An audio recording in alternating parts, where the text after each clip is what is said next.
చూడండి, బలాల గారు మాట్లాడుతూ సిగ్గు శరం అనుకుంటా మాట్లాడుతూ ఉన్నాడు sir. First you should also understand the entire fight. ఈరోజు తెలంగాణ రాష్ట్రంలో ఏ పేరైతే మీరు సురవరం ప్రతాప్ రెడ్డి గారు పేరు పెట్టాలని చెప్పి అనుకుంటున్నారో వారు కూడా ఈ నిజాం నిరంకుశ పాలనకు వ్యతిరేకంగా సాయుధ పోరాటం చేసినటువంటి వ్యక్తి. మరి అలాంటి వ్యక్తి పేరు మీరు ప్రతిపాదిస్తున్నప్పుడు ఎవరి మీద చేయాలండి? ఏ వ్యక్తి అయితే ఈ రాష్ట్రాన్ని గతంలో నిరంకుశ పాలన చేసి అరాచకాలు చేసినటువంటి నిజాం పాలనకు వ్యతిరేకంగా పోరాటం చేసినటువంటి సురవరం ప్రతాప్ రెడ్డి గారి పేరు, ఆ నిజాం నిరంకుశ పాలన పేరును తీసి ఆ పేరును ప్రతిపాదించడం తప్ప అధ్యక్ష? మీరు ఉన్నటువంటి పొట్టి శ్రీరాములు గారి పేరు తీసేసి మీరు ఇలా సురవరం ప్రతాప్ రెడ్డి గారి పేరు మీరు ప్రతిపాదిస్తూ ఉన్నారు కదా, ఏ ప్రతిపాదిక మీద ప్రతిపాదిస్తూ ఉన్నారు?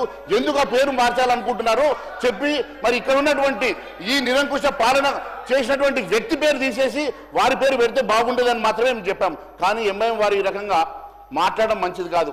ఈ సభలో ఈ రకంగా ఇష్టానుసారంగా సిగ్గు శరం అంటున్నాడు. ముందు ఆయన విత్డ్రా చేసుకోమంటే క్షమాపణ చెప్పమనండి అధ్యక్ష. ఒక వ్యక్తి, ఒక ఎమ్మెల్యేగా ఎలక్ట్ అయినటువంటి వ్యక్తి నిండు సభలో ఈ రకంగా మాట్లాడడం అది సిగ్గుచేట అధ్యక్ష. ఇది మంచి పద్ధతి కాదు. దాన్ని దయచేసి రికార్డుగా తొలగించాల్సిందే కోరుతా ఉన్నాను.